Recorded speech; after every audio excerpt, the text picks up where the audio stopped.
Assalamualaikum warahmatullahi wabarakatuh.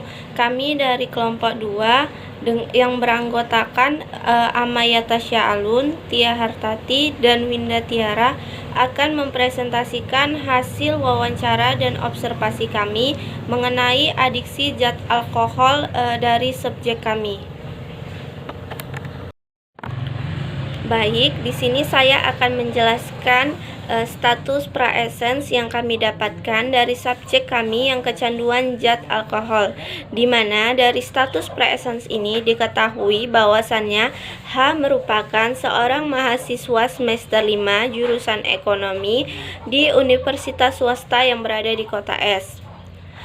Diketahui H memiliki bentuk tubuh yang sedikit gemuk dengan kulit yang berwarna sawo matang. Diketahui juga H memiliki tinggi badan 169 cm dengan berat badan 79 kg. H memiliki bentuk wajah yang bulat dan pipi yang sedikit gembul. H memilih memotong rambutnya pendek, tetapi tetap memperlihatkan rambutnya yang kriwil, H juga memiliki mata yang tajam, alis tebal, dan berkumis tipis. Sekian penjelasan saya mengenai status praesens dari subjek kami. Saya Winda Tiara akan menjelaskan materi selanjutnya, yaitu tentang riwayat adiksi yang terjadi pada subjek H. H mengaku bahwa ia mencoba alkohol pertama kali itu ketika SMA. Dan awal mula mencobanya bukan karena ajakan dari teman-temannya, melainkan H sendiri mengaku bahwasanya ia membawa pengaruh buruk kepada teman-temannya untuk mengajak mereka mencoba alkohol. H mengaku sudah banyak sekali mencoba beberapa jenis alkohol, mulai dari Scotch, Amer, bir hitam, bir putih, dan beberapa alkohol juga memiliki varian harga yang berbeda tergantung dari kadar alkohol yang dimiliki oleh setiap minuman. Dan H juga menjelaskan bahwasanya setiap alkohol itu memiliki efek yang berbeda-beda. Ada yang benar-benar sampai memabukkan, dan ada yang tuh kalau minum banyak baru bisa bikin mabuk. Menurut H, minuman yang kalau sebelum minum seharusnya ada makanan penambah yang bikin mereka supaya perut tidak kosong. Dan beberapa orang yang mencoba alkohol namun muntah itu biasanya orang-orang yang sebelum minum mereka tidak ada isi dalam perut apapun, jadi ketika minum mereka muntah. Bahkan sampai sekarang H mengaku dia sudah berhenti minum alkohol ketika di bangku perkuliahan waktu semester 3. Jadi ketika ditanya apakah kemungkinan H akan mencoba alkohol lagi, dan H menjawab tidak, karena dia sudah tahu efek apa yang ditimbulkan dari minuman tersebut. H mengatakan bahwasannya ketika minum alkohol bukan hanya untuk melampiaskan masalah, tapi untuk kesenangan. Karena ketika ada masalah, H pernah merasakan ketika ada masalah tapi melampiaskan pada alkohol, masalahnya tidak hilang, karena ketika sadar masalah itu kembali teringat kepada subjek. Sekian materi dari saya.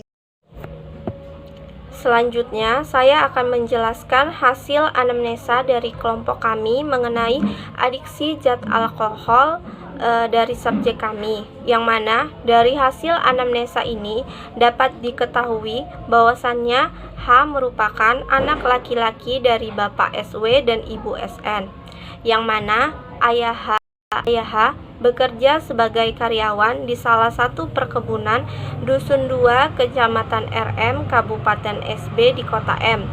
Dan Ibu H bekerja adalah seorang wira swasta di Kota M. Hubungan antara H dengan kedua orang tuanya baik, dikarenakan sejak kecil H selalu tinggal bersama dengan orang tuanya, sehingga sejak kecil mereka sudah menjalin keakraban. H memiliki 2 orang saudara laki-laki, di mana kedua orang saudara laki-lakinya ini sudah menikah dan tinggal di berlainan tempat namun masih berada di wilayah kota M. Hubungan antara H dengan kedua saudaranya juga baik, karena walaupun saudaranya kedua orang saudara laki-laki H sudah menikah, namun mereka masih sering berkunjung ke rumah orang tua H, sehingga hubungan antara H dengan kedua orang saudaranya juga baik. Kedua orang saudara H juga sering memberikan nasihat-nasihat kepada H agar dia tidak salah arah. Sekian hasil anamnesa yang saya jelaskan. Lalu saya akan menjelaskan hasil observasi dari kelompok kami terhadap subjek H yang kecanduan alkohol, di mana dari hasil observasi ini dapat diketahui dan dilihat bahwasannya H pada awalnya terlihat cuek. Hal ini dapat diketahui dari ia yang menjawab pertanyaan secara singkat. Namun setelah lama-kelamaan H dapat memberikan jawaban terbuka, sehingga peneliti dapat memperoleh informasi lebih dalam mengenai H. H mengatakan bahwasannya ia merupakan orang yang pemalu terhadap orang yang baru ia kenal. Selain itu, H juga terlihat memiliki kepribadian terbuka. Hal ini dapat diketahui dari H yang menjawab atau menjelaskan pertanyaan mengenai dirinya secara terbuka dan luas. Selain itu, H juga merupakan orang yang mudah bergaul, mudah untuk dengan orang, dan asik untuk diajak mengobrol. Sekian penjelasan saya mengenai hasil observasi dari kelompok kami.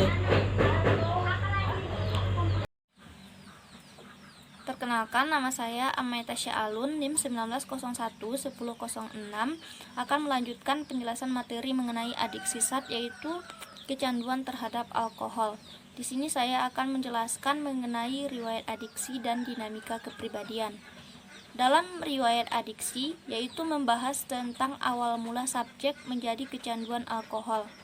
Hal ini diawali sejak pertama kali subjek mengonsumsi alkohol, yaitu ketika ia masih berada pada masa sekolah menengah pertama, di mana ia melakukan hal tersebut karena merasa penasaran terhadap alkohol. Subjek juga mengatakan dari sekian banyak minuman yang telah ia konsumsi, bahwa setiap merek yang berbeda itu akan memberikan efek yang berbeda pula.